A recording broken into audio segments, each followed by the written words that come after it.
પ્રાર્થના સંદેશ ન્યૂઝમાં આપનું સ્વાગત છે। વડોદરા ગ્રામ્ય એલસીબીએ પાદરા પોલીસ સ્ટેશન વિસ્તારમાંથી દારૂ ઝડપી પાડ્યો। વડોદરા ગ્રામ્ય લોકલ ક્રાઇમ બ્રાન્ચ એલસીબીની ટીમે પાદરા પોલીસ સ્ટેશન વિસ્તારમાં સફળ કાર્યવાહી હાથ ધરી ભારતીય બનાવટનો વિદેશી દારૂનો જથ્થો ઝડપી પાડ્યો હતો। પેટ્રોલિંગ દરમિયાન મળેલી ચોક્કસ બાતમીના આધારે પોલીસે પાદરા ટાઉનના પાતળિયા હનુમાન રોડ ઉપર આવેલ સર્વોદય સોસાયટી નંબર 1 સામે પાર્ક કરાયેલી સફેદ રંગની બલેનો કાર પર રેડ કરી હતી।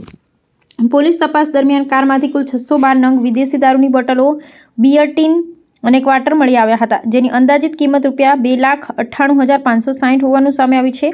ઉપરાંત કારની કિંમત ₹2,50,000 ગણતા કુલ ₹5,48,560નો મુદ્દામાલ કબજે કરવામાં આવ્યો હતો।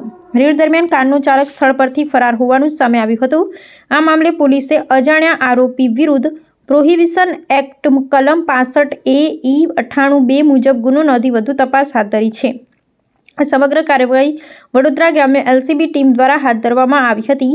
વધુ તપાસ અર્થે ગુનાના કાગળો પોલીસ ઇન્સ્પેક્ટર વડુ પોલીસ સ્ટેશનને સોંપવામાં આવ્યા છે।